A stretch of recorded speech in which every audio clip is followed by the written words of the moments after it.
I could never have imagined that my relationship with Eric would sink so deeply into routine. Everything in our marriage was fine.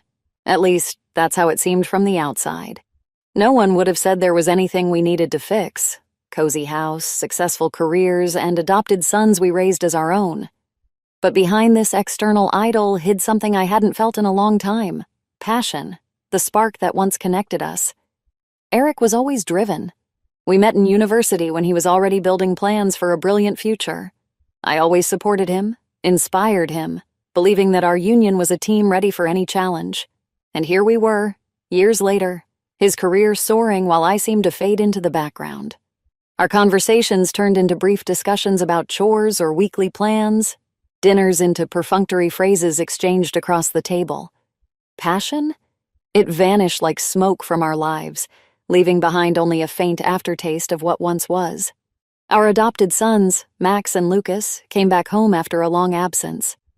They had grown, and I noticed changes in their behavior. Max, the older one, serious and reserved, had always been like Eric. His gaze was sharp, and sometimes I felt like he saw things I didn't want to reveal. And Lucas? Lucas was the opposite of his brother. Cheerful, energetic, carefree. He could always lighten the mood. When they returned, the house came to life again. I was happy to have them back, but I felt a strange emptiness hanging between us. Eric was, as always, engrossed in his work, and we barely spent any time together. Even when he was near, an invisible wall stood between us. One evening, while Eric was working in his office, Lucas approached me in the kitchen, glancing briefly toward his brother, and smiled. His casual compliments, half joking, seemed meant to slip past unnoticed. But something inside me responded to his words. He kissed me on the cheek almost innocently, but the touch felt like an electric shock. It triggered something I hadn't expected. At that moment, I didn't realize what was happening. I even laughed, trying to shake off the slight awkwardness. But with each new meeting, with each accidental brush of his hand against mine, that feeling grew, like a snowball rolling downhill, unstoppable. Eric? He noticed nothing. His concerns revolved around work, and our daily lives continued as always. He remained caring and predictable. Each dinner, each evening was scheduled as if we lived in a neatly structured world with no room for spontaneity. Everything was in its place, but I longed to break free from this comfort. Max stayed cold and distant during this time. He often observed me with a hidden confusion, as if trying to understand what was happening inside me. I could feel his gaze, but I couldn't explain why my heart beat faster every time Lucas was nearby. And so, standing before the bathroom mirror, I wondered, what was I missing? Our marriage was stable, but that was the problem. Stability turned into predictability, and passion into routine. My emotions were fading, and with them, so was I. I missed what Eric and I once had, the days when life pulsed between us. But now all of that seemed like a distant past. Lucas's touch, his light flirting, it awakened something inside me that had been dormant for too long. I tried to ignore it, dismissing it as empty fantasy. But every day it became harder to fight myself. It started with little things I wouldn't have noticed before. The accidental touches from Lucas, his fleeting gestures, seemingly insignificant but holding more meaning than I wanted to admit. Every time he leaned closer or reached out his hand to my shoulder, time seemed to slow down. At first, these were just light touches, almost invisible, but with each day, they became more deliberate. Lucas seemed to be testing how far he could go, and I, realizing this, felt a growing internal conflict. I couldn't help but notice how my body reacted involuntarily whenever he came closer. That strange warmth, the desire to feel him near, it clashed with a dull sense of guilt. How could I even allow myself to think of this? But no matter how much I tried to ignore reality, the attraction to Lucas grew stronger. I fought with myself, convincing myself it was just fantasy, a trick of the mind. But with each passing day, it became clearer that my mind was no longer in control. Max didn't stay indifferent for long. I could feel his eyes on me more often, lingering as if he was trying to piece something together. He watched every movement I made, especially when Lucas was nearby. It wasn't obvious at first, but I began to sense a growing tension. His gaze burned into me, making me uncomfortable, as if he knew about the thoughts I couldn't even say out loud. One evening, as we all sat around the dinner table, I noticed Max staring at me, his eyes intense. Lucas was sitting beside me, cracking jokes like always, and Eric, as usual, was lost in his work thoughts, barely glancing at the rest of us. That's when I realized Max was seeing more than he should. His eyes were filled with something akin to jealousy. It caught me off guard. Why was Max reacting this way? After all, nothing had happened between Lucas and me. It was all just in my head, just a game of feelings I had been struggling to suppress. Of course, Eric remained oblivious. He lived in his usual reality where everything was neatly in place. We carried on our routine conversations, and even when he glanced at me with a hint of concern, his thoughts would always drift back to work. One evening, he asked if I was tired, noticing I'd seemed distant lately. I laughed, trying to cover up my inner turmoil. "It's just work," I replied, knowing full well that work had nothing to do with it. Eric believed that our small issues were temporary, that it was all just fatigue and stress. In his world, where everything was under control, there was no room for doubt or hidden problems. On one hand, I was grateful for his inattention to detail. Part of me wanted him to notice, to feel that something was wrong. On the other hand, I didn't know how to explain to him what was happening inside me. After all, I barely understood it myself. One night, as we all gathered in the living room, Eric suddenly wrapped his arms around me as if trying to reclaim something long lost. I felt Max's presence across from us, his gaze heavy and unrelenting. In that moment, everything became tense. Eric's embrace, which should have felt natural, instead triggered a surge of conflicting emotions within me. My heart raced, but what surprised me even more was Max's reaction. His stare held an unmistakable hint of jealousy. This wasn't something that could be easily explained away. It was as if he wasn't just watching his parents. There was something deeper, a silent accusation I couldn't understand. I noticed the slight tightening of Max's lips, the way his hand clenched into a fist, though he remained silent. It was a brief moment that might have gone unnoticed if it weren't for my growing anxiety. Why was Max reacting this way? In his gaze, there was reproach, but I couldn't quite grasp what it was directed at. I tried to brush it off, convincing myself that it was just my imagination playing tricks on me. But every time I was near Lucas or caught Max's stare, that strange tension returned, as if we were all caught in an invisible game where no one dared to speak the rules. As I tried to stay calm, a storm brewed inside me. The house was quieter than usual, everyone busy with their own tasks. Eric sat in his office discussing yet another project with his colleagues. Max had gone out to meet friends, and I was left alone with Lucas in the living room. It was an almost accidental moment. I had come in to grab my forgotten phone, but he stopped me, asking for help with a new gadget he was setting up. I never expected things to go so far. Lucas stood across from me, his usual playful smile now seeming a bit too tense. The air around us felt thick. He was closer than he should have been. There was something in his eyes, something I couldn't ignore. I tried to keep my distance, as I had done so far, convincing myself that this was just my imagination. "Emily," he said my name so softly I barely heard it, his voice cutting through the silence and making me flinch. Slowly, I turned to face him, trying to keep my composure. "Yes?" My voice sounded too calm for the storm that raged inside me. I knew I should leave, end this before it went any further, but something kept me frozen in place. His eyes held that dangerous mix of challenge and tenderness that was impossible to escape. He took a step forward, his hand brushing my forearm, sending shivers up my spine. In that moment, everything seemed to stop.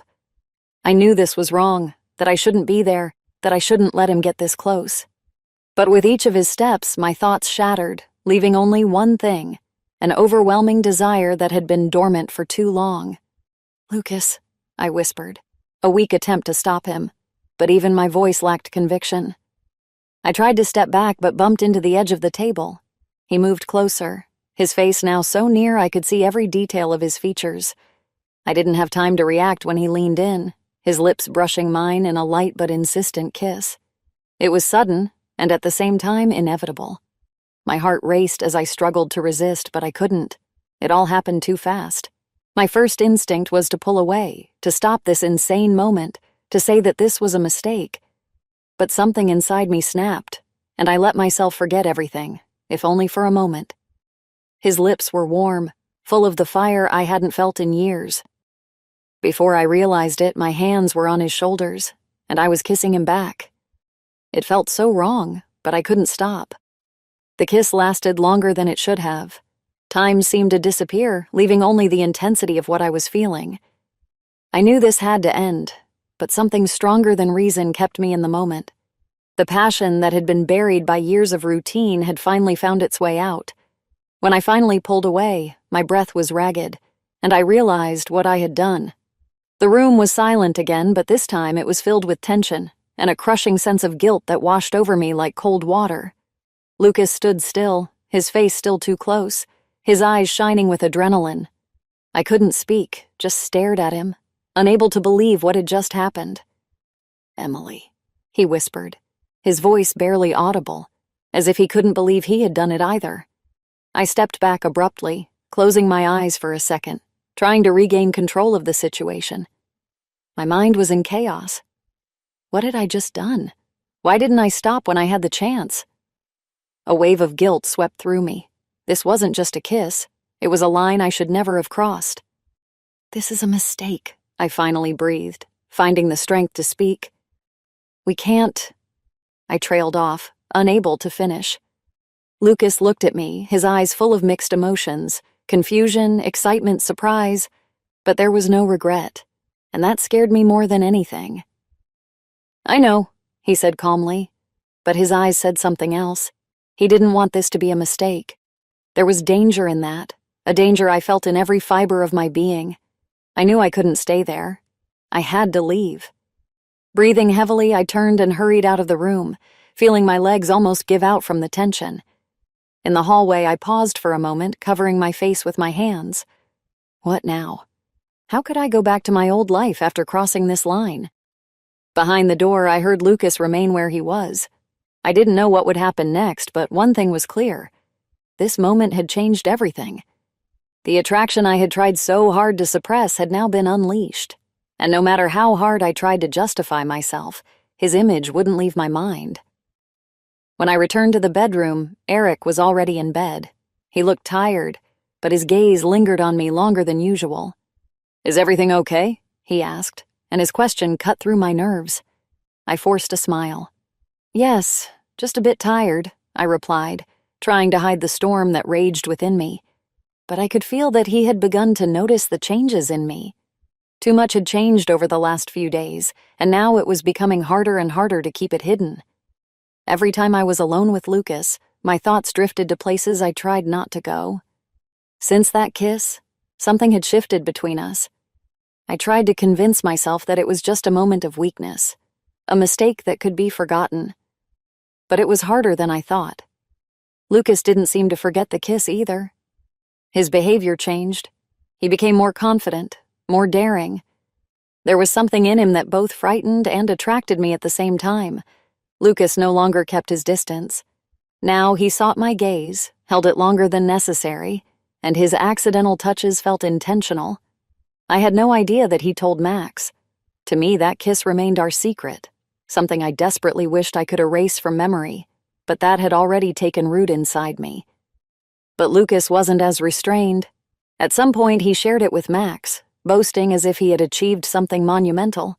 Max, as always, stayed outwardly cold and composed. When he heard his brother's words, he simply nodded, showing no excitement. But inside, jealousy began to bubble up, silent and poisonous. Lucas didn't notice this, too caught up in his victory. He had no idea how much his words had wounded his older brother. "We kissed," Lucas said with a subtle hint of pride in his voice. "You should have seen her face in that moment. She couldn't resist." Max said nothing, but something clicked inside him. For a long time he had sensed that there was something between him and Emily, but it had always remained on the level of stolen glances or casual touches. Now his younger brother had crossed the line, and that stung his pride. Why Lucas? Why not him? These questions started to gnaw at Max with increasing intensity. He was used to being the one who always made the right decisions, and now it turned out he had missed something important. Perhaps Emily chose Lucas because he was younger, more carefree, less serious. But Max, in contrast, was the one who always had control, and he harbored resentment that Emily hadn't chosen him. I was unaware of all this. To me, Max remained just as calm and distant as always. However, over the past few days, I noticed his gaze lingering on me more often. It was as if he was trying to decipher something I didn't understand. He became more attentive to my behavior, though he didn't show it outwardly. These moments created a strange tension, but I couldn't explain why. Max started to feel colder, more calculating in his interactions with me, as if something had changed in his attitude toward me. If before he had been quiet but warm, now his look carried something colder, more strategic. This disturbed me, but I couldn't figure out what had caused it. At the same time, my thoughts were increasingly consumed by Lucas and what had happened between us. I tried to maintain distance, but every time he was near, it evoked a strange mixture of excitement and anxiety. I felt like I was losing my mind, wondering how things could have gone so far. Eric suspected nothing. He remained in his own world, completely absorbed in work and daily responsibilities. However, even he began to notice that something was off between us. He mentioned a few times that I seemed more distant, even suggesting we take some time off or spend a day together. I always found excuses to avoid these conversations, and then one evening over dinner, Eric proposed that we all take a family trip. He wanted to plan a getaway, hoping to restore what he sensed was starting to slip away. "How about a little vacation?" he asked, looking me in the eyes. "A couple of days away, just us. I think it'll help us all relax and spend some time together. What do you think?" His suggestion sounded so ordinary that for a moment I snapped out of my thoughts and simply nodded. "That's a good idea," I replied, without giving it much importance. Only later did I realize that this trip would not just be an opportunity to reconnect, but would also make things even more complicated for all of us. After Eric suggested the family trip, a sense of unease settled over me. We were about to spend a few days together, in close proximity, without the usual distractions of daily life or work. I couldn't shake off the memory of the kiss with Lucas, but his behavior had become less aggressive than before. He wasn't pushing things anymore, not looking for new excuses to be alone with me. Instead, his approach had shifted, and that brought me a sense of calm. But something else started to happen. Max, always reserved and silent, began acting differently. At first, I didn't notice the change, but his presence became more palpable. Not through words or stares, Max had always been quiet, but through gestures. It started almost imperceptibly, with a light touch on my arm when we passed each other in the kitchen, handing each other dishes. Then he let his hand rest on mine just a second longer than necessary. It wasn't anything obvious or bold, but I felt it. His gaze didn't change. It was still calm and serious, but the touches became more frequent. At first I dismissed it, thinking I was imagining things. Maybe he was just being more considerate of the little details, but at some point I realized it wasn't accidental. His hand brushed my shoulder as he passed by, almost casually. He handed me a cup, his fingers lingering on mine for a fraction too long, making me pause. Every touch seemed more deliberate. Max remained his usual self, calm, confident, but now I started to see something different in it. It was as if Max was no longer just the observer he had always been. He seemed to have decided it was his time to act, though he did so with such precision that his behavior was almost undetectable. This made me deeply uneasy. There was a lost tenderness in his touch that reminded me of what I had been missing with Eric. Max had that stability, that certainty that drew me in. His presence reminded me of how much I longed for emotional connection, for what had long since disappeared from my marriage. But along with this came an overwhelming sense of guilt. Each time his hand lingered on mine, I felt as though I was betraying him, myself, and even Lucas. After all, that moment had already brought me dangerously close to a boundary I had already crossed with the younger brother. And the weight of this realization was tearing me apart. Max found excuses to be near me. When we were cooking dinner, he'd suddenly appear, offering to help, standing so close that our hands would brush accidentally. Whenever we gathered in the living room, he always found a way to sit beside me, his leg lightly brushing against mine. It wasn't overt flirtation. Max acted with restraint, as always, but I knew this was more than just friendly gestures. I tried to distance myself from these feelings. I reminded myself that this was wrong, that this couldn't continue. But the more I convinced myself of this, the stronger my attraction to all three of them, Eric, Max, and Lucas, became. It was a strange, almost destructive sensation. It felt like I was standing at the edge of a cliff, and every situation with Max was bringing me closer to the brink. Eric had begun noticing the change in atmosphere, though he still couldn't grasp what was really happening. He grew more attentive, his gaze lingering on me longer, and there was a hint of concern in his voice. Several times he asked if I was all right, offered to talk, but each time I brushed it off, unwilling to open up. He didn't see what was happening between Max and me, didn't notice these small gestures, but something had definitely sparked his suspicions. One evening, when I was lost in thought, Eric came up behind me and wrapped his arms around my shoulders. The gesture, once so dear to me, now filled me with mixed emotions. I stood still, feeling his hands on my shoulders, trying to suppress the nervousness that had taken hold of me. His touch was warm and familiar, but it no longer held the same meaning. At that moment, Max sat across from us, watching the scene.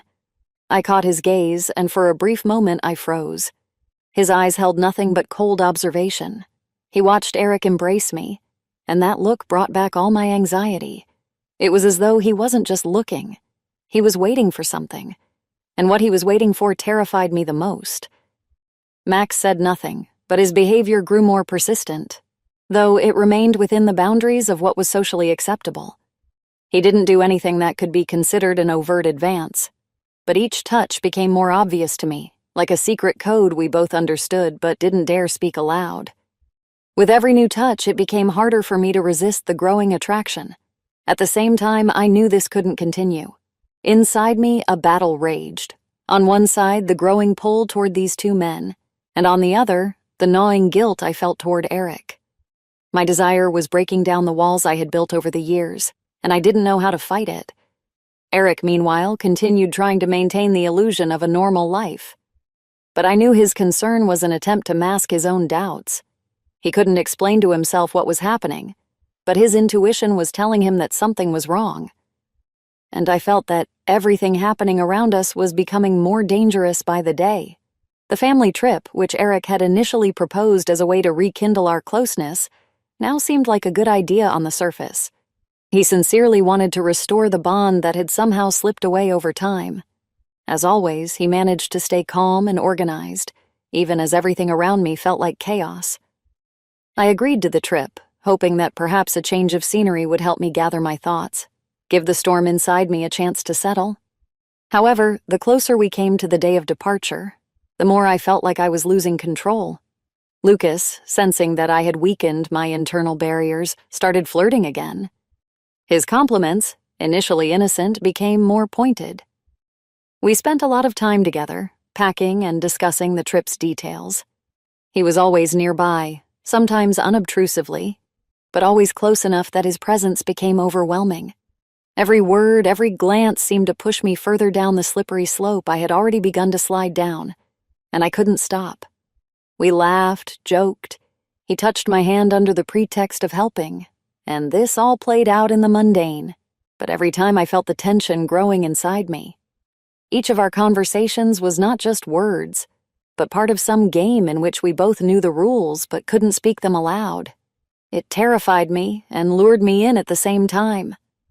One day, while we were alone in the living room, Lucas got too close again.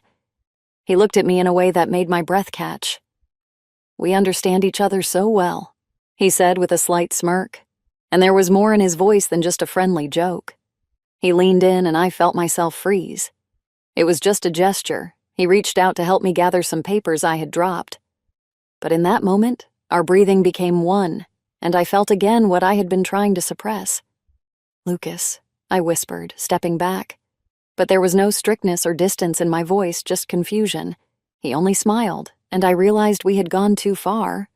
But to admit that out loud would be tantamount to surrender. Thoughts raced through my mind. What was I doing? Why couldn't I stop? But I had no answers to those questions. Max, who had been in the background all this time, was observing. His gaze became heavier, filled with unspoken jealousy that he hid behind his usual mask of calm. I noticed how he watched me and Lucas more closely, how his gaze grew sharper whenever we were near each other. He said nothing, but his silence was louder than any words. Max knew I was giving Lucas more attention, and it tore him apart. In his eyes, I saw resentment, though he never expressed it openly. He didn't intervene, didn't make any comments, but the jealousy inside him grew with each passing day. Eric, as usual, remained oblivious. His focus was entirely on the trip, busy planning every detail. He sincerely believed this trip would help us all reconnect, restore what had once united us. He didn't notice the complex, tangled game of hidden desires and tensions happening right in front of him. Sometimes I would look at Eric and feel a strange mixture of gratitude and guilt. He didn't deserve what was happening behind his back. He was trying, genuinely trying to bring us back together, and that only deepened my inner conflict. I wanted to be with him, to return to what we once had, but with every touch from Lucas, every glance from Max, I felt my life slipping into chaos, and I couldn't do anything about it. Finally, the day of the trip arrived. The bags were packed, the mood seemingly upbeat, and we boarded the plane, ready for takeoff. Eric settled in the front, taking a seat next to Max, while I found myself sitting next to Lucas. At first, it seemed innocent, just the way the seating worked out during check-in. But as we took off and the plane dimmed in the twilight, I realized this simple seating arrangement was turning into something else. The summer day outside quickly faded into a warm evening. The cabin grew warm, and I was dressed in a light skirt and t-shirt, which had seemed like a natural choice for the weather. But now I felt like I was on a hot stove, especially when Lucas, as if by accident, began touching my knee. It was an insignificant movement. He rested his hand on his seat, but his fingers brushed my skin. I felt goosebumps rise across my body. It was innocent and yet completely intentional. I tried to focus on the books and conversations around us, but my attention was entirely consumed by what was happening between us. Lucas didn't remove his hand. Instead, his fingers began to slide a little higher, slowly, carefully, so that at first it seemed almost accidental. I caught his eye. He was looking at me with a slight smirk, as if knowing that I wouldn't be able to stop him. My mind was screaming at me to stop, but my body betrayed me. He leaned in closer, and his hand, now under the fabric of my skirt, was something I could no longer ignore. Every gesture was executed with incredible care, as if he were testing the boundaries that had long since been erased. A warning bell went off in my head as I noticed the flight attendant moving down the aisle toward us.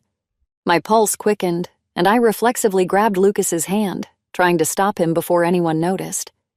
He froze for a moment, but when he looked into my eyes, it was as though he was silently asking, "Do you really want this to stop?" I didn't know how to answer. Everything inside me was fighting this moment, but at the same time I was trapped by my own desires I couldn't suppress. When the flight attendant passed by, Lucas slowly pulled away, his hand returning to his seat as if nothing had happened. But we both knew better. After that tense scene on the plane, I managed to relax a little. Exhausted from all the emotions and internal conflict, I unknowingly drifted off to sleep, soothed by the quiet hum of the plane and Lucas's steady breathing next to me. When I woke up, the plane had already landed. We had arrived. Eric and Max were already helping unload our bags. Lucas was silent, but the look he gave me when I opened my eyes said more than any words could. He reminded me that what had happened in the air had not gone unnoticed. The tension in him, as in me, had grown. But I didn't yet realize how deep this would pull us both. We stepped off the plane and headed toward our destination, a small cabin by a lake surrounded by forest and silence. The place seemed perfect for leaving everything behind and recharging. But instead of leaving our worries behind, I felt that every moment was filled with growing tension. What had happened on the plane wouldn't leave my mind, and Lucas had become an increasingly important figure in this impossible equation. Eric happily took the lead on unpacking and eagerly shared his plans for the next few days. Max chimed in, discussing hiking routes and ideas for outdoor activities.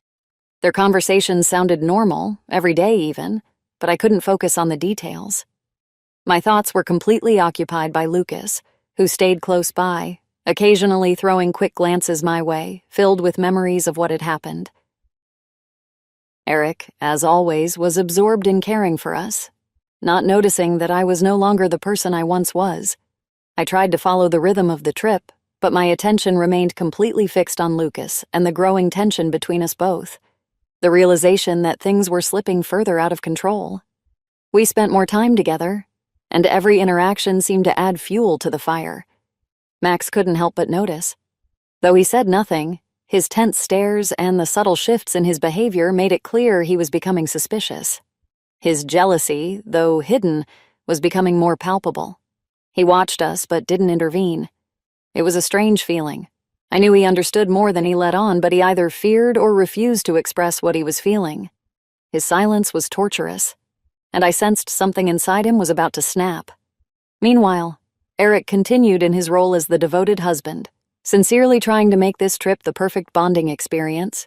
He was convinced it would help us get back what had been lost over time. His words and actions were genuine, but I couldn't help noticing that my feelings toward him were becoming more distant. He saw my exhaustion and tension, but dismissed it as fatigue from the long journey and the effort of preparing for the trip. Every day felt like walking on thin ice. I knew my connection with Lucas had grown too strong, but I couldn't break it. Even when I was alone with Eric, I thought of Lucas. His presence was almost tangible, even when he wasn't there. I could feel his gaze, his every step. It became unbearable. At night, when Eric held me, all I felt was cold emptiness. His touch no longer stirred anything in me. It was familiar but hollow. Inside, I was consumed by the storm of emotions for Lucas that I couldn't stop. Lying next to Eric, I realized I could never go back, that my feelings had shifted in a direction where everything had become dangerously forbidden. This trip, which I initially saw as a chance to return to normal, had become a test. The more I tried to suppress my feelings for Lucas, the stronger they became. We spent days walking together, through forest trails, along green hills, and by the lake. It all seemed like the perfect backdrop for family relaxation. But even in those moments with everyone around, the tension between me and Lucas didn't disappear. It only intensified with each passing day, as if the place itself was awakening emotions we couldn't control. One evening, while Eric was busy with his own things, I found myself alone with Lucas in one of the small rooms of the cabin. At first, we just talked, carefully avoiding any dangerous topics, but every glance we exchanged was full of unspoken meanings, and soon I couldn't resist any longer. Lucas stepped forward and everything around us vanished. His hand softly touched mine and then his lips. It was the moment I had both feared and awaited. I lost control again. We kissed.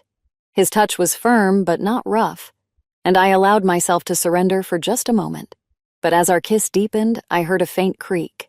The door in the adjacent room was slightly ajar. My heart stopped as I realized we were not alone. Through the narrow gap, Max stood watching us. His eyes widened with shock, his face frozen in a mixture of disbelief and hurt.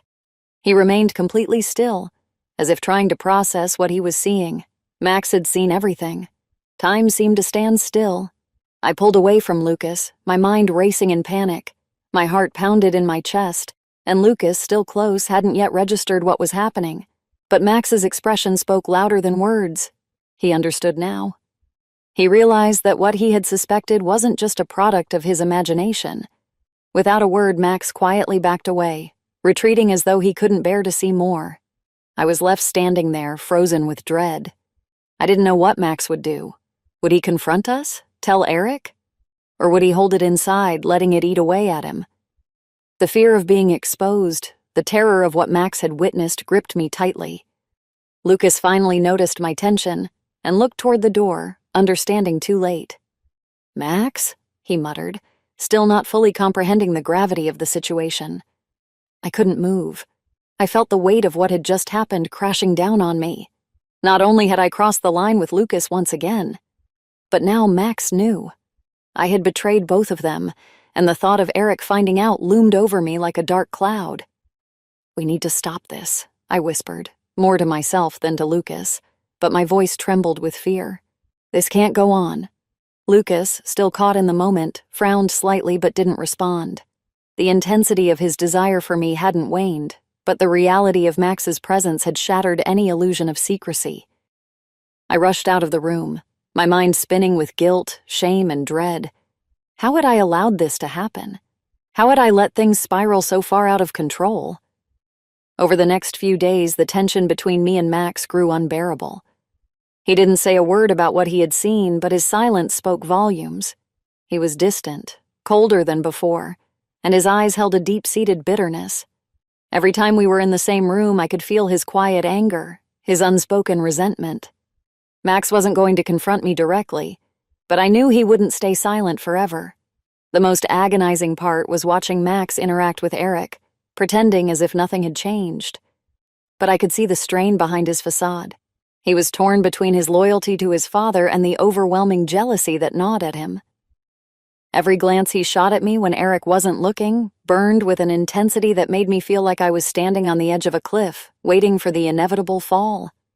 I knew Max couldn't keep this secret buried for long. He was too methodical, too coldly calculating to simply let it go. And then came the moment I dreaded most. One evening after dinner, Max approached Eric while we were all sitting around the fireplace. His voice was casual, but there was a heavy undertone. "Dad, I've noticed something strange lately," he began, glancing in my direction, then back at Eric. "About Emily and Lucas." Eric, who had been relaxed, enjoying the warmth of the fire, suddenly tensed. "What do you mean?" he asked, his brow furrowing slightly. Max kept his tone light, almost as if making an innocent observation. "Don't you think they've been spending a lot of time together? And acting kind of odd around each other?" My heart pounded in my chest as I listened, trying to maintain my composure. I knew where this conversation was headed. Max wasn't going to tell Eric everything outright, not yet, but he was planting the seed of doubt. Eric, still unsuspecting, shrugged. "They're close, sure, but I don't think there's anything wrong with that." Max, ever so calm, gave a small smile. "Yeah, maybe you're right. Just thought I'd mention it." But I knew Max wasn't done. He had started to build a case, and soon Eric would begin to notice the same small details that Max had pointed out. He would start to watch us more closely, question the time Lucas and I spent together, and piece together the puzzle himself. The doubt would grow until it couldn't be ignored. From that moment on, I could feel Eric's gaze on me more often. His trust, the foundation of our marriage, had begun to crack. I could see the faintest hint of suspicion in his eyes, though he hadn't yet realized the full extent of what was happening. But it was only a matter of time before he would confront me with the truth that Max was leading him toward. I tried to avoid being alone with Lucas, but the magnetic pull between us only seemed to strengthen with the looming threat of exposure. Every glance, every accidental touch felt more charged than ever. We were playing a dangerous game, and the stakes were higher than I had ever imagined. Max continued his silent campaign, gradually turning Eric's attention toward the cracks in our relationship. It was subtle, almost imperceptible, but Max was laying the groundwork for a revelation that would tear everything apart. I knew it was coming, and yet I couldn't stop myself from slipping deeper into the web of desire and guilt. Then came the day when Eric's suspicions finally boiled over. We had all been out for a walk by the lake, the sun setting in the distance, casting a warm glow over the water. It should have been a peaceful moment, a rare time of family togetherness, but the tension between us was unbearable. Lucas stayed close, his presence a constant reminder of the lines I had crossed, and Max's cold, calculating gaze followed us both like a shadow. As we headed back toward the cabin, Eric pulled me aside, his expression serious. "Emily, we need to talk," he said, his voice low but firm. My heart sank. I knew what was coming. "I've noticed things," Eric continued, his eyes searching mine for answers I couldn't give. "Between you and Lucas, I don't want to believe it, but something doesn't feel right." I opened my mouth to respond, to deny it, to make some excuse, but no words came. The weight of the truth was too heavy to bear. Eric's face hardened as he realized my silence was all the confirmation he needed. "Is there something going on between you two?" His question hung in the air, heavy and suffocating. I couldn't lie anymore. The guilt, the lies, the secrets, they had all come crashing down around me.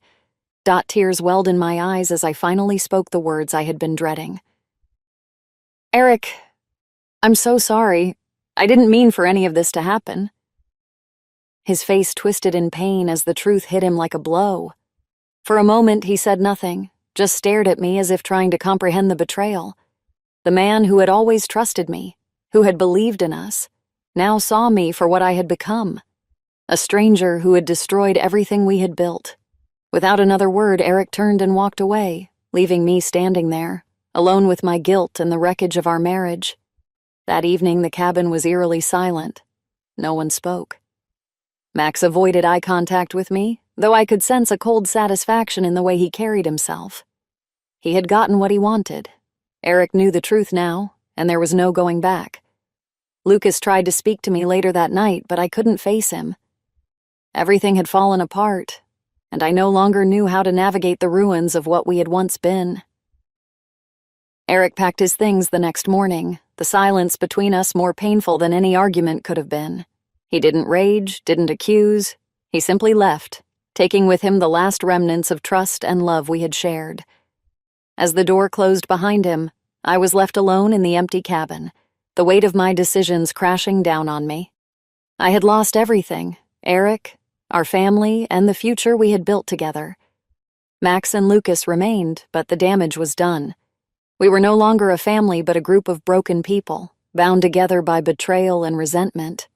The house, once filled with laughter and warmth, now felt cold and hollow, just like the life I had created for myself. The echoes of my choices haunted me, and I knew that there was no way to undo the destruction I had caused. Eric was gone, and with him, the life I had known. Now all that was left was the aftermath of a passion that had torn everything apart. After Eric left, the silence in the house became suffocating. I wandered from room to room, the emptiness following me like a shadow. Every corner held memories, echoes of a life that had once felt so secure, so certain. But now, it was all gone. The laughter that used to fill the house had been replaced with an oppressive stillness, and I felt as though I were walking through the ruins of a life I had destroyed. Lucas tried to speak to me several times, but I couldn't bear to face him. Each time he came near, guilt twisted in my chest like a knife. He seemed confused, unsure of how to handle the aftermath of what had happened. At first, there had been excitement in our forbidden connection, but now there was nothing but regret and a bitter awareness of how much we had broken. Max, on the other hand, was distant. His silence had become even more impenetrable, and his coldness toward me was more pronounced than ever. He no longer glanced at me with those calculating, careful eyes. Now his gaze was hard, accusatory, as though he blamed me for everything that had unraveled. Perhaps he was right to do so. The days after Eric left blurred into one another. I could barely bring myself to leave the house, and every time I looked at Lucas or Max, the reality of my choices hit me with the full force of their consequences. The cracks in our family had now split wide open, and there was no mending them. One afternoon, as I sat in the living room staring blankly out the window, Lucas approached me. I hadn't spoken to him since that day, not properly, and his presence now felt foreign, as though we were strangers to each other. "Emily," he said softly, sitting beside me. "We need to talk." I turned to face him, but I couldn't meet his eyes. I knew what he wanted to say, but I wasn't ready to hear it. I wasn't ready to confront the mess we had made. But Lucas, ever persistent, pressed on. "What happened between us? It wasn't supposed to be like this," he continued, his voice filled with a mixture of regret and confusion. "I didn't mean for it to get this far." His words hit me like a wave of cold water. I wanted to tell him that I felt the same, that I hadn't intended for our lives to fall apart the way they had. But I stayed silent, the weight of my guilt holding my words back. Lucas sighed, rubbing his hands over his face in frustration. "I don't know how to fix this," he admitted, his voice breaking slightly. I thought we had something, but now—" He trailed off, leaving the sentence unfinished. I finally looked at him, and in that moment, I realized that whatever had existed between us was over. The passion, the excitement, it had all been consumed by the fire of our betrayal. There was nothing left but ashes. "I'm sorry, Lucas," I whispered, my voice hoarse. "But this was never going to end well. We've ruined everything." He stared at me for a long moment, his eyes filled with pain and confusion. For the first time, I saw the vulnerability beneath his confident exterior. He had thought this was something more, something real. But now he was beginning to understand that it had all been a destructive fantasy. "I didn't want to lose you," he finally said, his voice barely above a whisper. "But I think I already have." I couldn't argue with that. I had lost him the moment I let our feelings go too far. We had crossed a line that couldn't be uncrossed, and now there was no going back. Lucas stood up and walked away, leaving me alone in the living room with the crushing weight of everything that had been lost. I knew that this was the end for us, for him, for me, for the family we had once pretended to be. Max, too, withdrew further. He barely spoke to me, and when he did, his words were clipped and formal. It was as though he had built a wall between us, one that I could never break through. He didn't need to say it outright. I knew he blamed me for everything, and the truth was, I blamed myself too. One evening, a few days after Lucas and I had spoken, I heard Max's voice in the hallway. He was talking to someone on the phone, his voice low and tense. I couldn't make out the words, but the tone was unmistakable. Max was planning something. That night, as I lay in bed alone, the full weight of my isolation hit me. Eric was gone, and I doubted he would ever return. Lucas was slipping away, and Max was distancing himself more and more. I had destroyed the very foundation of our family, and now I was left to face the consequences alone. Days turned into weeks, and the house grew colder with each passing day. Lucas eventually left, packing his things quietly one morning while I sat in the kitchen, unable to say goodbye. He didn't tell me where he was going, and I didn't ask. I knew that whatever connection we had was over, and there was nothing left to say. Max, too, made his exit shortly after. He didn't offer any explanations, just packed his belongings and left without a word. The silence that followed his departure was deafening. I was truly alone now. The house, once filled with life and laughter, was now an empty shell, haunted by the ghosts of what had been. The memories of the family we once were, the love we had shared, they hung in the air like a suffocating fog, a constant reminder of everything I had lost. I spent my days in a daze, moving through the motions of life but feeling nothing. I had no purpose, no direction. I had destroyed everything that mattered, and now I was left with nothing but the hollow echo of my mistakes. One morning, weeks after everyone had left, I received a letter in the mail. It was from Eric. My hands trembled as I opened the envelope, unsure of what to expect. The letter was brief, written in his familiar handwriting, but the words cut deeper than any wound. "Emily, I can't forgive what you did, and I don't think I ever will. But I hope one day you'll be able to forgive yourself. I'm filing for divorce. It's the only way forward for both of us. Take care of yourself. Eric." The finality of his words hit me like a punch to the gut. I had known it was coming, but seeing it in writing made it all too real. Our marriage was truly over. Everything was over. I sat there, staring at the letter for what felt like hours, the numbness spreading through me like a slow poison. This was the end. There was no going back. In the days that followed, I began the process of packing up the house. It was a slow, painful task, sorting through the remnants of a life that no longer existed. Every item, every photograph, every piece of furniture held memories of a time when things had been good, when we had been happy. But those days were gone, and all that remained was the wreckage of what I had destroyed. Eventually, I left the house for good. I didn't know where I was going or what I would do next. All I knew was that I couldn't stay there, surrounded by the ghosts of my past. As I walked away from the house for the last time, I felt a strange sense of relief. It was over. Everything was over. And though I had lost everything, perhaps now, I could finally begin to rebuild. But the weight of what I had done would stay with me forever. No matter where I went, no matter how far I tried to run, the guilt, the shame, the regret, they would always be with me, a constant reminder of the life I had destroyed with my own hands. And as I disappeared into the distance, the echoes of my past followed me, relentless and unforgiving. The house was empty now, and within its walls lingered only the shadows of the past. The memories of who we once were, the warmth and comfort that had once filled it, had now turned into a cold void. In every room, in every object, I saw reminders of the life I had destroyed with my own hands. My passion, my emotions, the impulses I had given into had led me to this. Now there was no one left to lean on, nowhere to return to. Another few days passed in silence, heavy with oppressive thoughts. I didn't know how to continue, how to look toward the future. It felt like beyond this point there was nothing but emptiness. The future I had once envisioned was gone, leaving only a gaping void. The person I had become felt like a stranger to me. I had sacrificed everything: my marriage, my family, the love and trust of the people who had mattered most. And for what? A fleeting moment of passion that had torn my entire life apart.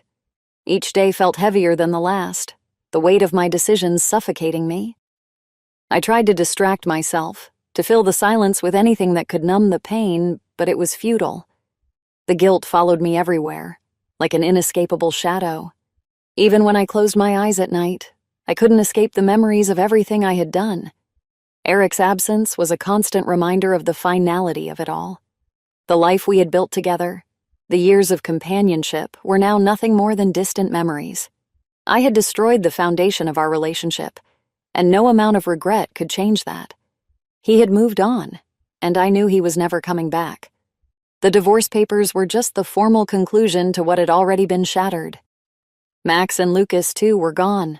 Our family, once bound together, had disintegrated, leaving nothing but fractured pieces. I thought about them often, wondering if they had found a way to heal, or if, like me, they were still carrying the burden of what had happened. But the reality was that I could never fix what had been broken between us. We were all too far gone, separated by the tangled mess of emotions and betrayals that had taken over our lives. Eventually, I left the house for good. There was no point in staying there any longer, surrounded by the ghosts of the past. I packed what little I could, leaving behind the things that once held meaning but now felt like relics of another life. The house, which had once been a home, was nothing more than an empty shell, echoing with the pain and mistakes of the past. As I closed the door behind me for the last time, I realized that the hardest part wasn't leaving. It was knowing that no matter where I went, I would always carry the weight of what I had done. The guilt, the shame, and the regret were my constant companions, shadows that would follow me no matter how far I ran.